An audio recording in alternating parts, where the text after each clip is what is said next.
One of the things we're going to look at in this tutorial is how to switch between multiple iTunes accounts.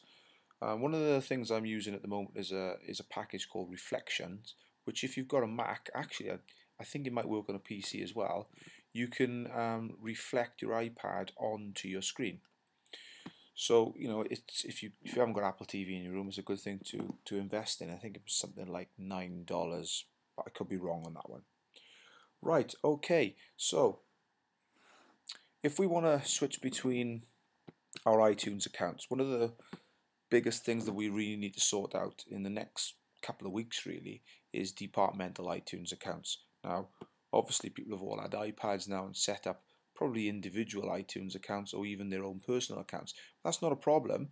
What we really need to do is get departmental iTunes accounts so we can share apps and we can share documents and various other things across multiple devices.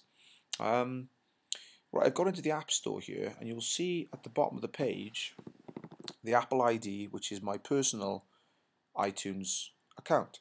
Right, now if I want to swap from that Apple ID through to my Works Apple ID, all I do is click on it, and it'll give me the option to view it, sign out, forget it, or cancel. And what I'd like to do really is sign out. So I'll click on sign out. Now it gives me the option to sign back in. So if I sign back in, I can sign in by either creating a new Apple ID or I can use an existing Apple ID. Now I don't want to create a new Apple ID. What we need to do is obviously have our departmental Apple IDs already set up. So if I use an existing Apple ID. Right, now our department is obviously the P department, and we've set up a departmental Gmail account, and we've set up a departmental iTunes account.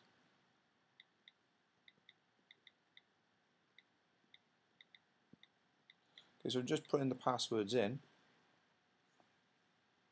and that's loading up. Now you can see at the bottom of the screen that the Apple ID has changed to athermp@gmail.com. I've got 39 pence left with credit. Now, the interesting thing here is that I can actually click at the bottom where it says purchased. This will now load up and give me a list of all of the apps that I've purchased on this iPad. Alright, so they're all of the apps that I've purchased. And then if I click not on this iPad, that'll give me the apps that have been purchased but actually haven't been installed on this iPad.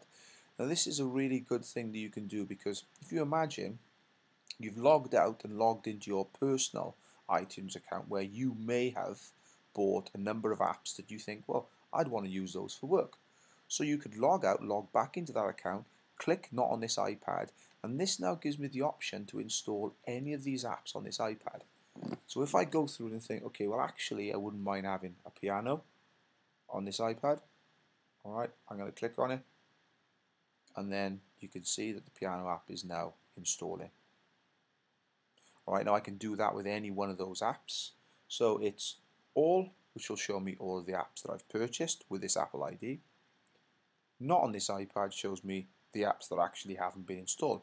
So you can now move between multiple iTunes accounts and put all of the apps on whatever devices you want by simply logging in and logging back out. Right, very, very straightforward. If I then go back out to the featured page, click on my Apple ID, again I can sign out, and now I can sign back in as whatever else I want to sign in and go through the process again. So this is a way of how we can swap our apps between apps that are purchased for work and personal apps. If there's a personal app you think, well actually I'd want that on my Works iPad, then this is the way that we can do it. Alright. Hopefully that has been of interest to you, and if you need any more help, just give myself and Richard a shout and we'll be more than happy to help you out in the best way we can. Thank you very much.